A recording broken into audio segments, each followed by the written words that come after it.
Chat GPT भी अच्छे question बनाता है। हाँ, आप देखो चैट जीपीटी क्या प्रोसेसिंग करते हैं। अब यदि जब टिश्यू प्रोसेस करते हैं ना, तो इस प्रोसेसिंग को करने में ना 8 से 10 दिन का मिनिमम जो है हमारे पास समय लगता है। 8 कितना लगता है सर?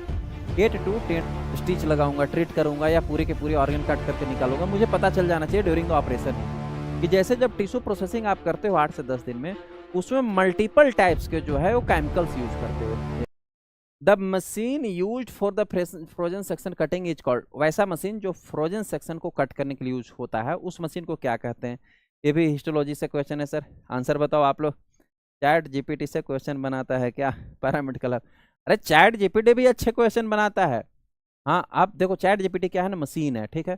आप उसको उठपटांग बात बोलो, वो उससे भी ज्यादा उठपटांग आपको बोलेगा है तो हो सकता है चैट जीपीटी से क्वेश्चन बनाया होगा, लेकिन क्वेश्चन बनाने वाला हो सकता है ज्यादा उठपटांग रहा होगा। तो उठपटांग क्वेश्चन चैट जीपीटी से पूछा, वो भी दे दिया उठपटांग। लो जी भर दो, अब उसने कॉपी पेस्ट मार दिया होगा, है ना। चलो, बहुत से बच्चे क्रायोस्टेट इसका ऑप्शन आंसर दे रहे हैं रैपिड डायग्नोसिस, बहुत बढ़िया। हिस्टोलॉजी का एक टॉपिक है, मैंने पढ़ाया है आपको, जिसको हम लोग बोलते हैं क्रायोस्टेट। क्रायोस्टेट, या जिसको हम लोग बोलते हैं frozen section cutting. Frozen section cutting actual में जो हमारे हिस्टोलॉजी लेबोरेटरी में जो टिश्यू सेक्शन कट करके आता है, उसको हम लोग टिश्यू प्रोसेसिंग करते हैं। क्या करते हैं सर? टिश्यू प्रोसेसिंग करते हैं। अब यदि जब टिश्यू प्रोसेस करते हैं ना, तो इस प्रोसेसिंग को करने में ना 8 से 10 दिन का मिनिमम जो है हमारे पास समय लगता है। कितना लगता है सर? 8 to 10 डेज का समय लगता है। अब 8 से 10 दिन, सपोज दैट कोई ऐसा पेशेंट है जिसको इमीडिएटली रिपोर्ट चाहिए with in 3 hours, with in 2 hours, उसको 8 से 10 दिन में क्या होगा सर? कैसे रिपोर्टिंग जाएगा? या कुछ ऐसा कंडीशन बनता है कि जैसे कोई पेशेंट है वो ओटी में जो है उसका ऑपरेशन हो रहा है। क्या हो रहा है सर? उसका ऑपरेशन हो रहा है। ऑपरेशन के ड्यूरिंग डॉक्टर को, जो सर्जन को था, वो कुछ जो है वो वहाँ एबनॉर्मल मसल्स दिखे या कुछ सिस्ट दिखे। ऑपरेशन जो है 2-3 घंटे लंबा चलना है। और डॉक्टर ने बोला इसको कटिंग करके भेज दो हिस्टो में, और हमको बोलो ऑपरेशन खत्म होने से पहले रिपोर्ट बता दे, उस अकॉर्डिंग जो है मैं इसका यहाँ पर स्टिच लगाऊंगा, ट्रीट करूंगा या पूरे के पूरे ऑर्गन कट करके निकालूंगा। मुझे पता चल जाना चाहिए ड्यूरिंग द ऑपरेशन ही। इसको बोलते हैं इंट्रा ऑपरेटिव प्रोसीजर। इसको बोलते हैं इंट्रा ऑपरेटिव डायग्नोसिस। इसको क्या कहा जाता है सर? इसको कहा जाता है intra operative diagnosis.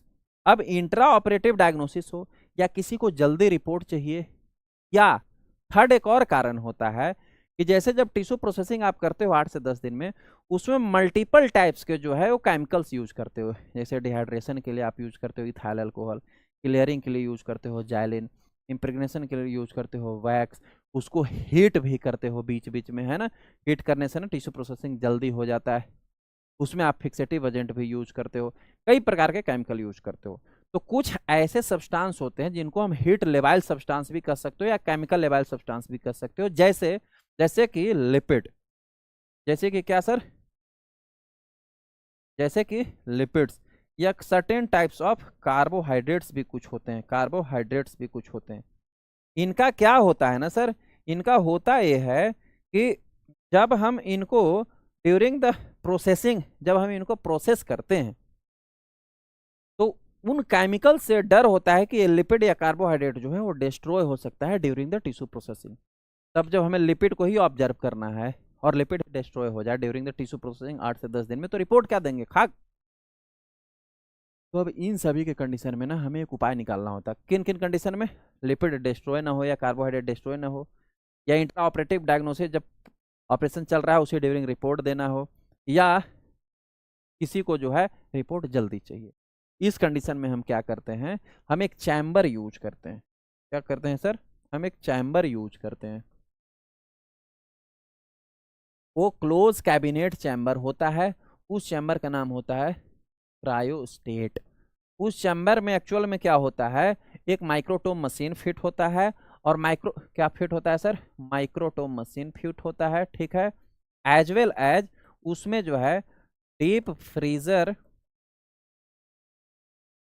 As well as उसमें जो है डीप फ्रीजिंग टेम्परेचर मेंटेन करने के लिए डीप फ्रीजर लगा रहता है, उसका टेम्परेचर लगभग 0 to -35 डिग्री सेल्सियस तक।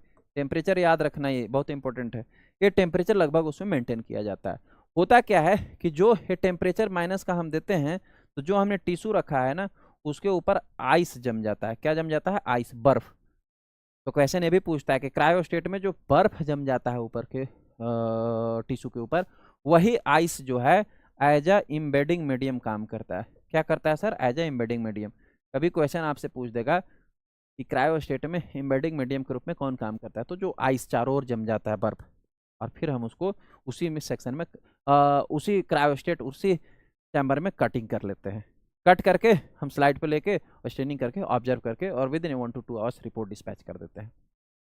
इसी को कहा जाता है फ्रोजन सेक्शन कटिंग, क्योंकि फ्रीज जमा करके किए, या क्रायोस्टेट प्रिपरेशन। ये किस लिए यूज किया जाता है? ये यूज किया जाता है इंट्रा ऑपरेटिव डायग्नोसिस में, इमीडिएटली रिपोर्ट डिस्पैच में, और ये यूज किया जाता है कुछ हीट लेवल और केमिकल लेवल सब्सटेंस, जैसे कि लिपिड या सर्टेन कार्बोहाइड्रेट्स का अगर डायग्नोसिस करना हो तब। वैसे नहीं पूछा था सर कि मशीन एक फ्रोजन सेक्शन के लिए कटिंग करने के लिए यूज किया जाता है, उस मशीन को क्या कहा जाता है? तो उस मशीन को जो कहा जाता है सर, वो कहा जाता है क्रायोस्टेट। उसको क्या कहा जाता है? क्रायोस्टेट। इस क्वेश्चन का करेक्ट आंसर है option number C, sliding microtome. Ledge microtome, ये तो माइक्रोटोम का नाम है, ये भी माइक्रोटोम है। क्लियर है बच्चों?